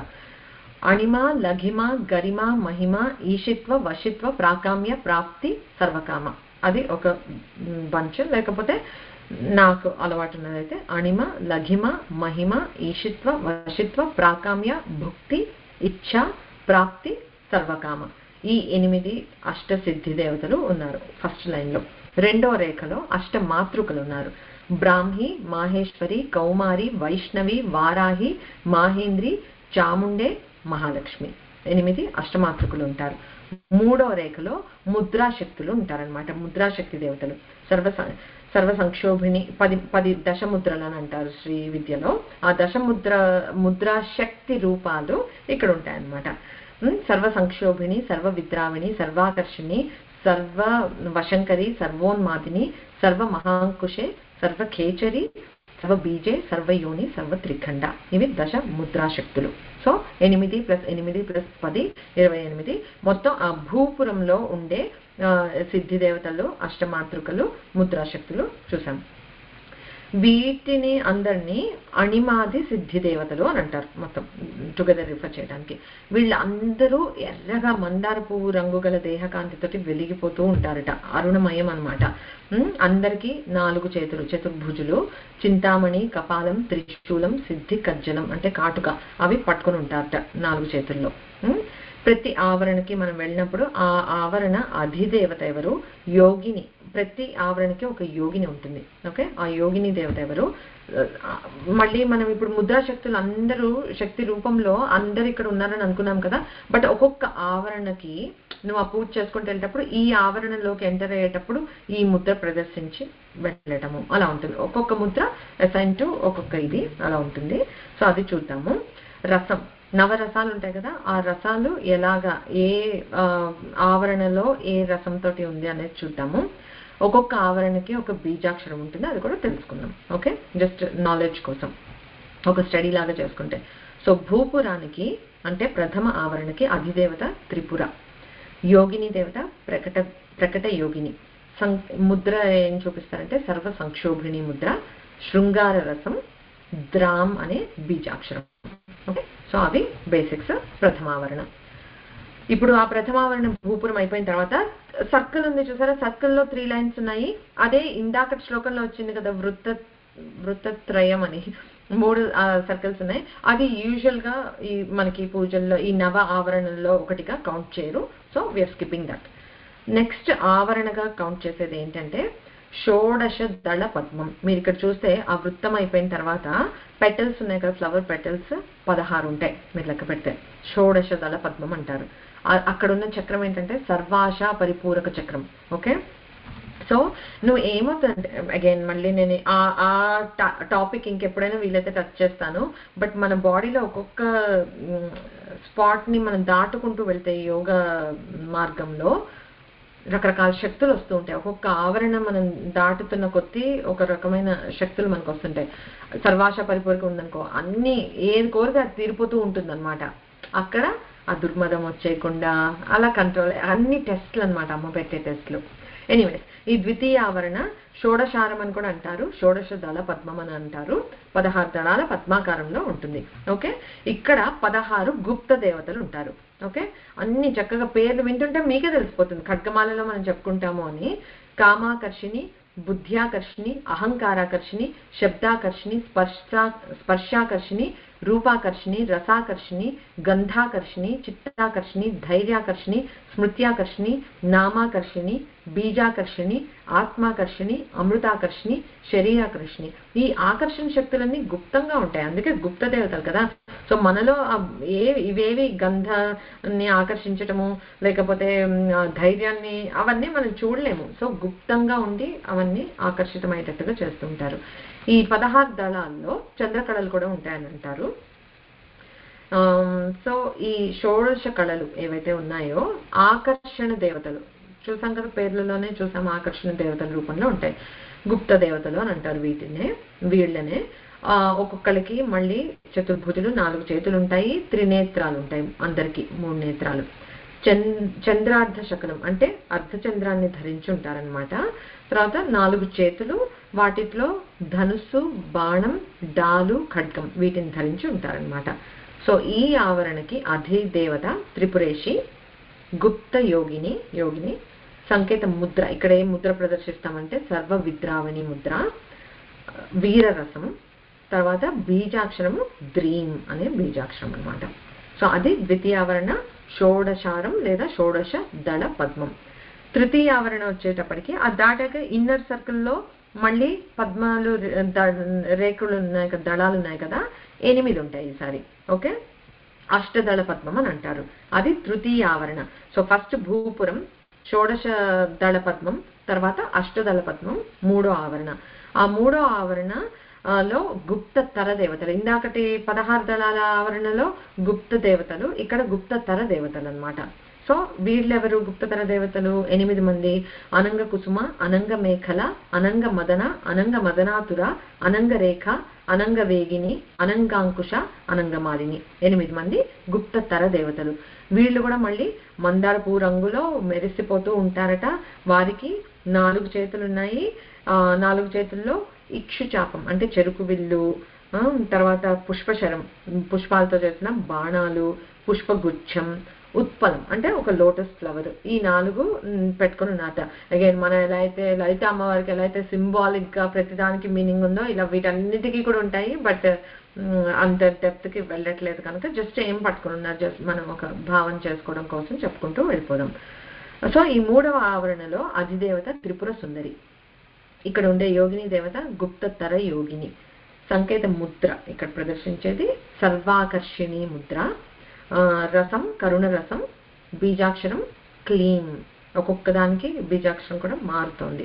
ఇది సర్వ సంక్షోభణ చక్రం అన్నమాట, తృతీయావరణ. నెక్స్ట్ చతుర్థావరణ. ఇప్పుడు అయిపోయింది, భూపురం అయింది, షోడశదళ పద్మం అయింది, అష్టదళ పద్మం అయింది. అయ్యాక ఈ ఇమేజ్ ఎందుకు తీసుకున్నట్టే కొంచెం కలర్ కోడింగ్ ఉంది కదా, ఈజీగా ఉంది ఫాలో అవడానికి. నెక్స్ట్ బ్లూ కలర్ ట్రయాంగిల్స్ ఉన్నాయి కదా, అవి చూడండి, అవి కోణం. ఇక్కడ మనము ఇవి అయిపోయాక ఈ 3 అయిన తర్వాత చతుర్థావరణకు వచ్చేటప్పటికి చతుర్దశారం అని అంటారు. దీన్నే మన్వస్త్రం అని కూడా అంటారు. మీకు గుర్తుంటే ఇందాక శ్లోకంలో వచ్చింది మన్వస్త్రం అనే మాట. 14 కోణాలు, చతుర్దశారం పేరులోనే ఉంది. 14 కోణాలు ఇట్లా పాయింటెడ్ గా ఉండేవి, అంటే ఆ ట్రయాంగిల్ పాయింట్స్ ఉంది కదా, ఆ కోణము 14 ఉన్నాయన్నమాట. ఇక్కడ అక్కడ సంప్రదాయ యోగినులు అని ఉంటారనమాట. ఈ చతుర్దశ భువనాలకి ఇది ప్రతీక అని అనుకోవచ్చు మనం, ఎందుకంటే అదే బ్రహ్మాండమే శ్రీచక్రం అని చెప్పుకున్నాం కదా. ఆ 14 సంప్రదాయ యోగినుల పేర్లు ఏంటి అని అంటే సర్వ సంక్షోభిణి, సర్వ విద్రావిణి, సర్వాకర్షిణి, సర్వాహ్లాదిని, సర్వ సమ్మోహిని, సర్వస్తంభిని, సర్వజృంభిని, సర్వవశంకరి, సర్వరంజని, సర్వోన్మాదిని, సర్వార్థ సాధిని, సర్వ సంపత్తి పూరణి, సర్వమంత్రమయి, సర్వద్వంద్వ క్షయంకరి. ఓకే, ఈ 14 సంప్రదాయ యోగినులు ఎలా ఉంటారంటే కాలానల కాంతి అంటే నల్లగా ఉన్నారట. నల్ల అంటే అగ్ని నల్లగా ఎప్పుడు ఉంటుంది, పొగతో కూడుకున్నప్పుడు. అలాంటి నలుపు, అంతటి నల్లటి కాంతి, మళ్ళీ కాంతివంతంగా ఉన్నారట. 4 చేతులతోటి ఉన్నారు. వన్హి చాపం, వన్హి బాణం, అన్ని అగ్ని అని చెప్పుకున్నాం కదా, ఫైర్ తోటి కూడుకున్నది కాలానలం అని అంటే. సో వన్హి చాపం, వన్హి బాణం, వన్హి ఖడ్గం, వన్హి రూప చక్రం, ఈ చక్రాలు పట్టుకొని అన్ని అగ్ని రూపంవే ఆయుధాలు పట్టుకొని ఉన్నారనమాట. సో ఈ 4వ ఆవరణకి అధిదేవత త్రిపురవాసిని, యోగిని, సంప్రదాయ యోగిని.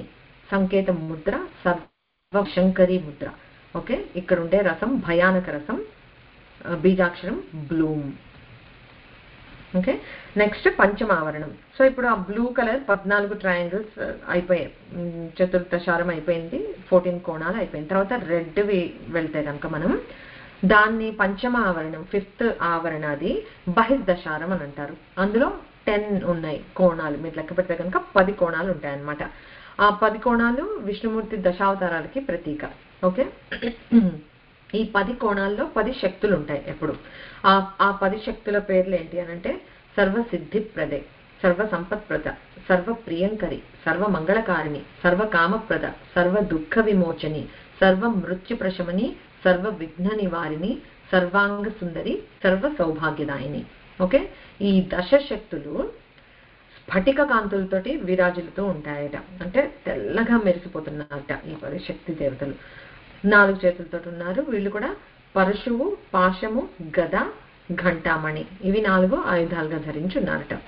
ఈ పంచమావరణకి అధిదేవత త్రిపురాశ్రీ.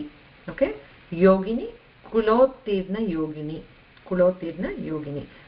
ముద్ర సర్వోన్మాదిని ముద్ర.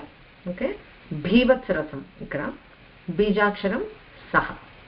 ఓకే, నెక్స్ట్ షష్ఠ ఆవరణం అంటే 6వది. ఆ షష్ఠావరణము దాన్ని అంతర్దశారం అని అంటారు. మళ్ళీ బ్లూ కలర్ ఉంది చూడండి, డార్క్ బ్లూ కలర్. సో దీంట్లో కూడా మళ్ళీ 10 కోణాలు ఉన్నాయి. ఓకే, సో ఇందాకటి బహిర్దశారం, దశారం అంటే 10 ఉన్నాయి. ఓకే, బహిర్దశారం అంటే బయట 10 కోణాలుండి బయట ఉన్నది బహిర్దశారం, 10 కోణాలుండి లోపల ఉన్నది అంతర్దశారం. ఓకే, సో ఆ అంతర్దశారంలో కూడా 10 కోణాలు ఉన్నాయి మీరు చూస్తే బ్లూ కలర్వి. సో దాంట్లో ఎవరుంటారు, నిగర్భ యోగినులు ఉంటాయట. అది 10 అగ్ని కళలు 10 అని అంటారు. ఆ అగ్ని కళలకి ప్రతీక అని అంటారు. ఇక్కడ ఉండే శక్తుల పేర్లు ఏంటంటే సర్వజ్ఞ, సర్వశక్తి, సర్వైశ్వర్య ప్రదాయిని, సర్వజ్ఞానమయి, సర్వ వ్యాధి వినాశిని, సర్వాధార స్వరూప, సర్వ పాపహర, సర్వానందమయి, సర్వ రక్షా స్వరూపిణి, సర్వేప్సిత ఫలప్రదాయిని. ఓకే, ఆర్ సర్వేప్సిత ఫలప్రద. సో 10 మంది ఉన్నారు ఇక్కడ శక్తులు. వీళ్ళు కూడా చతుర్భుజాలతో ఉన్నారు. వీళ్ళు ధరించిన ఆయుధాలు ఏంటంటే వజ్రము, శక్తి, తామరం, చక్రం, ఈ 4 ఆయుధాలుగా ధరించి ఉన్నారు. ఈ షష్ఠ ఆవరణకి అధిదేవత త్రిపురమాలిని. ఓకే, త్రిపుర త్రిపుర త్రిపుర అంత మంచి పేరు త్రిపుర, త్రిపురమాలిని. యోగిని, నిగర్భ యోగిని. ముద్ర సర్వ మహాంకుశ ముద్ర, రౌద్ర రసం, క్రోమ్ బీజం. ఓకే, తర్వాత సప్తమావరణ. ఇక్కడ లైట్ బ్లూ ట్రయాంగిల్స్ ఉన్నాయి ఈ పిక్చర్లో. ఈ సప్తమావరణలో 8 కోణాలు ఉన్నాయి. వసుకోణం అని అంటారు దాన్ని. సర్వ రోగహర చక్రం ఉంది అక్కడ. వసుకోణం అంటే అష్టవసువులు 8 మంది. సో అలాగా 8 కోణాలతో ఉందన్నమాట, అష్టవసువులకి ప్రతీక. 8 మంది వాగ్దేవతలు కూడా ఇక్కడే ఉన్నారు. మనకి ఈ జ్ఞానాన్ని మన దాకా వచ్చేంత అనుగ్రహించిన వాగ్దేవతలు, లేకపోతే మనం ఇవాళ కూర్చుని ఒక మాట మాట్లాడగలుగుతున్నాము అమ్మ గురించి అని అంటే ఈ వాగ్దేవతల అనుగ్రహం లేకపోతే మనం మాట్లాడలేము. కనుక స్పెషల్గా ఒకసారి మనస్ఫూర్తిగా నమస్కారం చేసుకుంటూ ఈ వసుకోణంలో ఆ వాగ్దేవతలు 8 మంది ఉన్నారనమాట. వాగ్దేవతలు వశిని, కామేశ్వరి, మోదిని, విమల, అరుణ, జయిని, సర్వేశ్వరి, కౌళిని. వీళ్ళు రక్తాశోక కాంతి అంటే వీళ్ళు కూడా ఎర్రగా ఉన్నారు, చతుర్భుజులై ఉన్నారు. బాణము, విల్లు, వీణ, పుస్తకం ఇవి ధరించి ఉన్నారనమాట. ఇది సప్తమావరణ. వసుకోణం 8 కోణాలు ఉన్నాయి. ఇక్కడ అధిదేవత త్రిపుర సిద్ధి, రహస్య యోగిని, సర్వఖేచరి ముద్ర. ఇక్కడ ముద్ర రసం, హాస్య రసం, బీజం హ్రేక్స్పం. హ్రేక్స్పం నేను కరెక్ట్ చెప్తున్నాను, నేను కూడా నాకు తెలియదు, అమ్మాయి చెప్పిస్తాను. తర్వాతది అష్టమావరణం. సో ఇప్పుడు ఈ లైట్ బ్లూ ట్రయాంగిల్స్ 8 కోణాలు అయిపోయాయి కదా. ఇంకా లోపల మనకి మళ్ళీ మిగిలింది red colour triangle, that is the త్రికోణం. 3 కోణాలు ఉన్నాయి. సర్వ సిద్ధి ప్రద చక్రం ఉందన్నమాట అక్కడ. ఈ త్రికోణం అంటే త్రిగుణాలకి చాలా వాటికి మనకి ప్రపంచంలో ఎన్నో త్రిపుటులు ఉన్నాయన్నమాట. వాటన్నిటికీ ఇది ప్రతీక. అంటే త్రిగుణాలు అంటే ఏంటి? సత్వరజస్తమో గుణాలు, త్రిమూర్తులు బ్రహ్మ విష్ణు మహేశ్వరులకి, లేకపోతే త్రిశక్తులు మహాకాళి, మహాలక్ష్మి, మహాసరస్వతి స్వరూపిణి అని చెప్పుకుంటాం కదా అమ్మవారిని. అలాగా త్రిశక్తులు, సృష్టి స్థితి లయలు, జ్ఞానం, జ్ఞాత, జ్ఞేయం, అలాంటివి ఆ త్రిపుటి, ఎనీథింగ్ దట్ ఈస్ ఎ త్రిపుటి అన్నిటికీ ప్రతీకగా ఆ త్రికోణం ఉందన్నమాట. ఇక్కడ ఇచ్ఛా జ్ఞాన క్రియాశక్తులు ఉంటాయి. ఈ త్రిపుటులు ఎక్కడైతే ఉన్నాయో ఈ త్రికోణం ఉంది కదా, దీని నుండే సృష్టి మొత్తం జరిగిందనమాట. ఓకే, సృష్టికి కావాల్సిందంతా కూడా అక్కడే ఉంది అని అర్థం. సో ఇక్కడ ఉన్న దేవతా శక్తులు కామేశ్వరి, భగమాలిని, వజ్రేశ్వరి చెప్పుకుంటున్నాం మనం ఆ దేవతల గురించే. సంపత్కరి, అశ్వారూఢ అలానే. సో వీళ్ళు అష్టభుజాలతో కూడున్నారట. బాణం, చాపం, పానపాత్రం, మాతులుంగ, ఖడ్గం, డాలు, నాగపాశం, ఘంటాయుధం ఇవన్నీ ధరించున్నారట. సో అక్కడ వచ్చేటప్పటికి అధిదేవత త్రిపురాంబ, యోగిని, అతి రహస్య యోగిని. అంటే రహస్యం చూసారా, గుప్తము, గుప్తతరము, రహస్యము, అతి రహస్యము, పరాపర రహస్యము అలాగే అవుతూ ఉంటాయి. ఇది అతి రహస్య యోగిని ఇక్కడ. అంటే నేను ఎంత సూపర్ఫిషియల్ గా చెప్తున్నాను ఇప్పుడు మీకు అర్థమైందా? అంటే అనిపిస్తుందా లేదా? ఎంత ఉంది కదా డెప్త్. అసలు we are just like walking on the waters అని అనిపిస్తుంది నాకు, ఏంటి ఇవన్నీ చెప్పుకుంటే కూడా. సో ఇక్కడ ఉన్న సంకేత ముద్ర అతి రహస్య యోగిని, సర్వ బీజ ముద్ర, అద్భుత రసం ఇక్కడ హసం బీజాక్షరం. ఓకే, అది అష్టమావరణం. ఇప్పుడు నవమావరణం ఇంకేం లేదు. మీరు ఆ పిక్చర్లో చూస్తే బిందువే ఉంది, అదే నవ ఆవరణ. ఇంకా అది సర్వానందమయ చక్రం. ఇంకా అక్కడికి వెళ్ళాక దట్స్ బ్లిస్, ఇంకంతే ఆనందమయ చక్రం అనమాట. ఆ బిందువే పరమాత్మ స్వరూపం, శివాశివ శక్త్యైక్య రూపం. ఈ ఆవరణ అంటే బిందుకి త్రికోణానికి మధ్యలో మళ్ళీ ఉండే దేవతలు అవన్నీ కూడా చెప్తారు మనకి. అంటే ఇప్పుడు అస్త్ర దేవతలు, పాశిని, చాపిని, బాణిని అలాంటివి కూడా చెప్తారు. తర్వాత మనకి నిత్యాదేవతలు ఉన్నారని చెప్తారు. ఒకసారి నిత్యాదేవతలు అనుకున్నాం కనుక పేర్లు చెప్పేసుకుందాం, ఎందుకంటే వాటిని ఎప్పుడు స్మరించుకున్నా మంచిదే.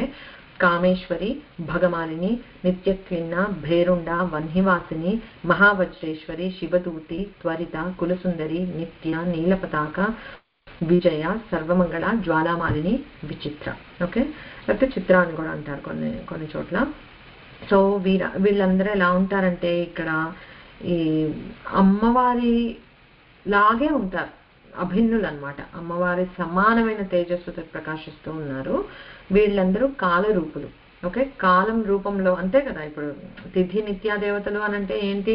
చంద్రుడి కళలు, షోడశ కళలు ఆ నిత్యాదేవతలు. అంటే అది మారుతున్న బట్టే మనకి క్యాలెండర్ కౌంట్ చేస్తున్నాము మనము.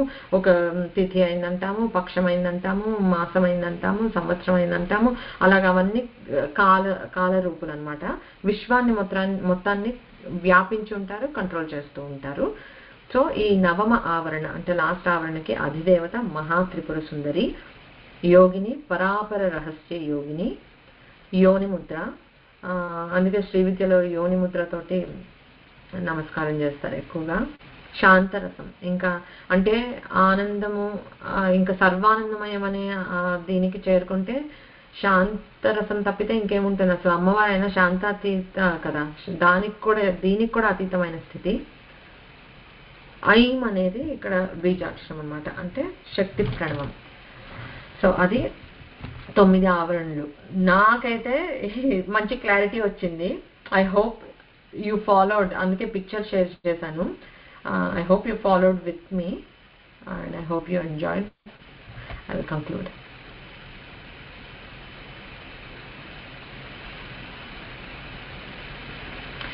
ఓం పూర్ణమదః పూర్ణమిదం పూర్ణాత్ పూర్ణముదచ్యతే పూర్ణస్య పూర్ణమాదాయ పూర్ణమేవావశిష్యతే. ఓం శాంతి శాంతి శాంతి. హరి ఓం. శ్రీ గురుభ్యో నమః. హరి ఓం.